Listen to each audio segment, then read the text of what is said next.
Welcome to the second installment of our virtual Ciencia y Arte series produced by the UMass Boston SACNAS chapter.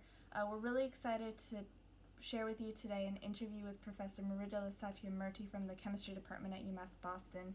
She shared with us several of her sculptures and talked with us about her process and her inspiration, not just for her sculptures, but for her work as an artist. We hope you enjoy. Hello everyone, welcome to a new edition of Ciencia y Arte virtual sessions. Today we have our special guest is Mridula Satyamurti. Hi Mridula, how Hi, are you? Celeste. I'm fine. Thank you. Thank you for calling me for this interview. Thank you It's a great honor. for let us be inside your art and your story. Thank you. Uh, First of all, I would love to ask you what you do like in academia. What are you doing right now these days? I know it's hard with COVID, but what are you doing now? What are you doing these days? I teach at UMass Boston. I teach the freshman chemistry course. I teach one of these large classes.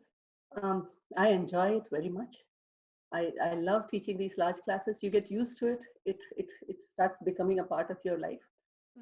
And I really enjoy teaching the freshman chemistry class. As large as it is, it doesn't bother me at all. Um, And right now, with all this that has happened, we are all stuck inside, and we have tried very hard to bring the course online. I know that the students are really struggling. And I think the biggest struggle that is happening right now is not being able to cut off your family and, for me, work, and for the students' education. That Yeah, cutoff not being there is a very difficult thing for most people, because you are studying at the same time. You have to look after your family. You're not able to just move to a different location and focus on one thing. So yeah, that is, I think, to a very great extent, even with the people who have everything going right, their internet is working, everything is working. But I still think for them, it is really hard. The gray between the work, the education and home is very hard to manage. And I'm struggling with that too. I'm also trying my best to manage my personal home stuff and my education, yeah. my job. Yeah. And tell us about your story, like how art come to be part of your life. Have you done this from when you were younger, or? Art has always been a part of me. I always painted, I drew. Even I think before I started writing, I was drawing. I enjoyed it from the time I was a child. I had very encouraging parents. I Unfortunately, there was no big art school in the town I grew up. So my father found a draftsman, one Mr. Now I'm forgetting his name. He used to come and teach me to draw figures. He would teach me to draw people. Nagar, Mr. Nagar. He used to be my teacher, and when I was very young, and he would teach me to draw figures, and that's how I learned initially. And then, but then somewhere when you're studying science, I grew up in India, and our science curriculum is very a lot of load. So I was studying, I was college, school, college, university, then you take up a new job and your career and everything. So it somehow art took a backseat. Somewhere life came in the way, and I started, it took a backseat, but I was not doing a lot of art myself, but any chance I would go get, I would run to a museum. I would like to keep in touch with whatever was happening. Any opportunity I got, I would go and visit. Fortunately, I got to travel, and I went to all the museums I could, any city I could find. Then around 10 years ago, it was 10 years ago that I think it was, I have to admit this, I have to say it, that it was Dr. Carter, our chair, department chair. He was being honored for his teaching. And he said that he started painting only 10 years ago. So I was sitting there listening to him, and I said, he started 10 years ago. Maybe I can pick up my brush again too. So it was thanks to him. I'm really indebted. I don't know if I've ever told him that or not, but it was that sitting there, and I came home and I said, he started 10 years ago. I can now pick up my brush again too. What are the things that you have chose today to show us? So one is this, a heavy piece. This is a bronze. This is a woman, if I can show you. She is wearing, she's dressed in a traditional Indian classical dance dress. Mm-hmm. And if you see carefully, she is tying down her anklet. Her, oh, it's sitting here. Here is the other one. One Yeah. she's wearing, and the other one is sitting on the stone. So she's putting on her. She's getting ready to perform. Ah, that's nice. So, and this again, this inspiration is Degas's ballerinas. Mm-hmm. So every time I would see that, I would want to do something similar with this kind of a dancer. So And the blue is painted. I'm sorry to ask because I it's a don't know anything patina. about It's a it. this is in bronze. Mm-hmm.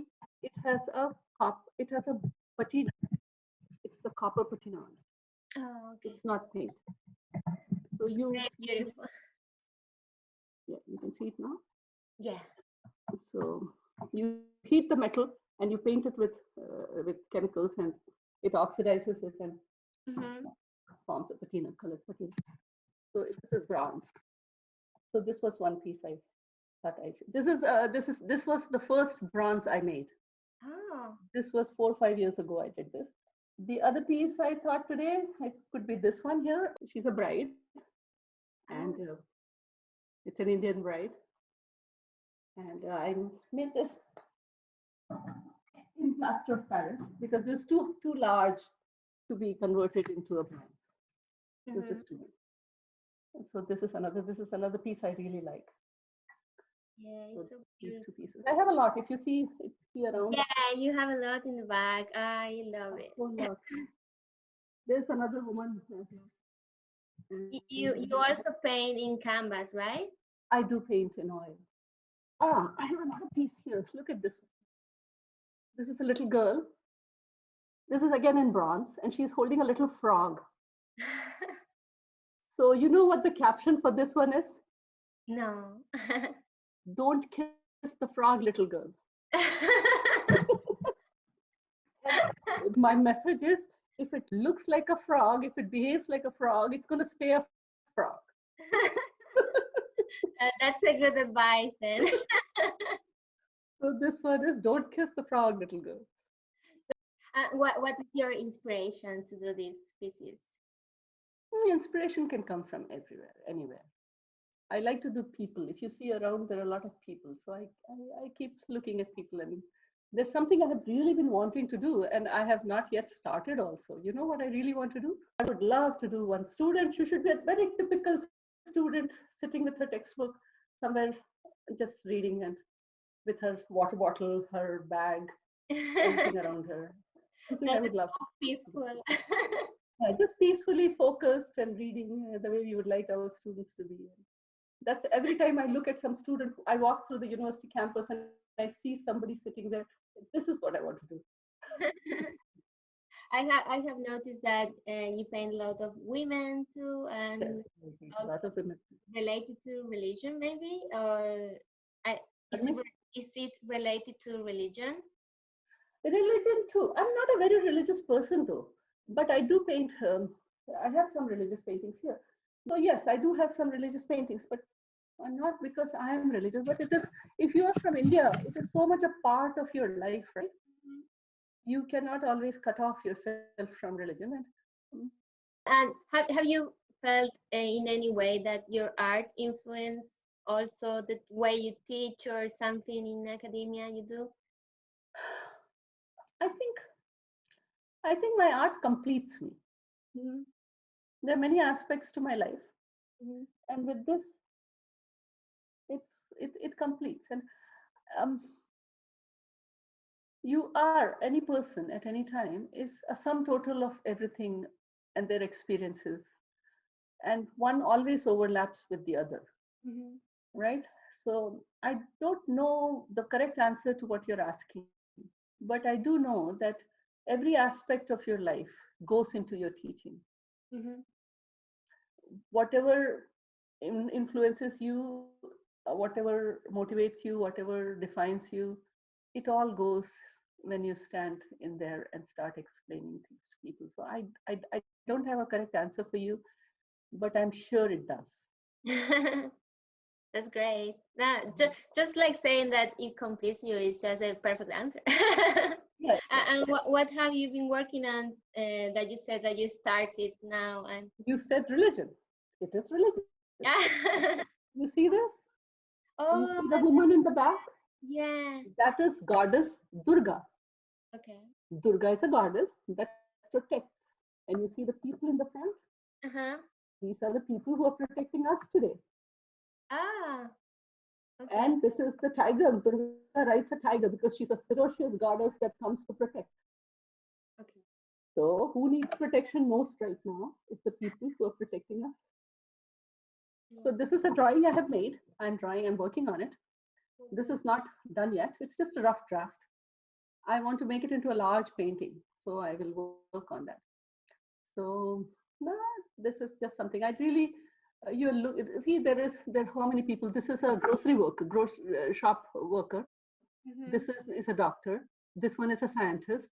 This one is a nurse. This is a janitor and a policeman. So these are the people who are in the front line right now, right? Yeah. I really like it. The concept and it's really beautiful. Just like a draft, I totally like it like that. Yeah. So I thought that I wanted to paint. Now that I'm at home more, I wanted to start a painting. And then nothing was making sense. Right now, nothing is making sense because painting another sculpture, another scenery, or this thing is not making sense to me right now. Mm-hmm. There's so much of emotion in everybody. There is so much of going on outside Yeah. that I suddenly felt going and painting a cloud. I have a painting going on upstairs. It's a cloud. And I said, that's so meaningless for this time. You have to have a deeper meaning to a painting. And I said, okay, fine.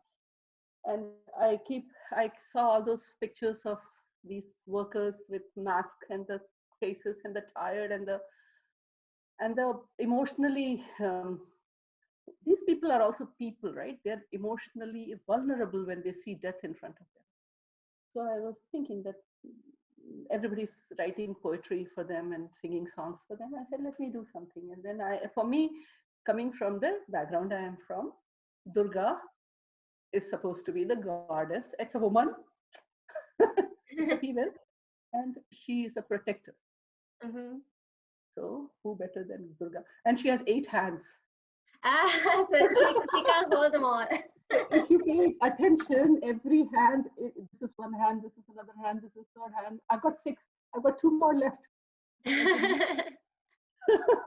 I really love the concept, and I really like the idea that you said, like art for you have to uh, have a meaning, like have to tell something that you are feeling, and that's perfect. Like I really And love these people, your heart goes out to these people.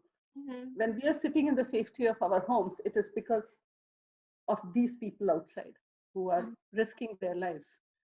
So to paint something meaningless at this time was not making sense to me. Mm-hmm. And this is an ambitious project because I want to make it large. Yeah. I don't want to make it very small. This to me is more meaningful than drawing something random. If there is a God, I hope there is a God. I want there to be a God. I want that God to stop everything else and look after these people who are outside. Mm-hmm.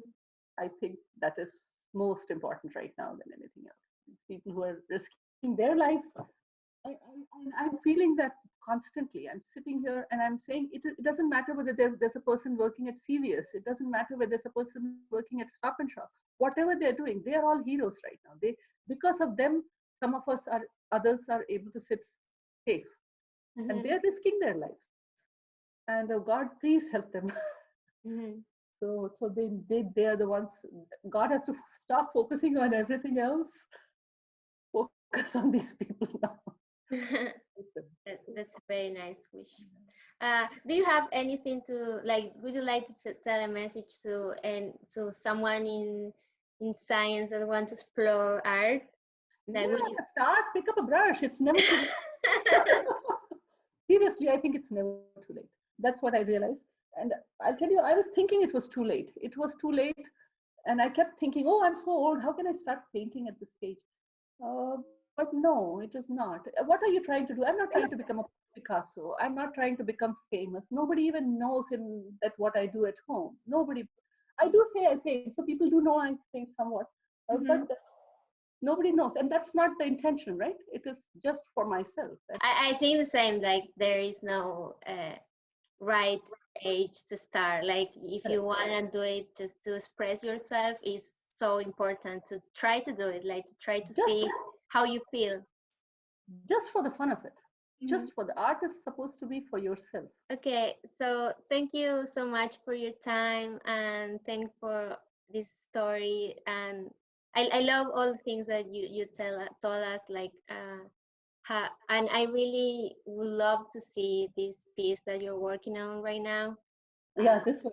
Thank you. I yeah, wanted to do this. I was like really impressed about it and the concept. And I hope we can meet again for our Yeah, definitely. Q&A. In our live Q&A, we are planning to have at the end of May. So we can ask you more things. Yes, certainly. And Thank you very much. It was a pleasure talking to you. it was a pleasure too. Bye. Thank you. Bye bye.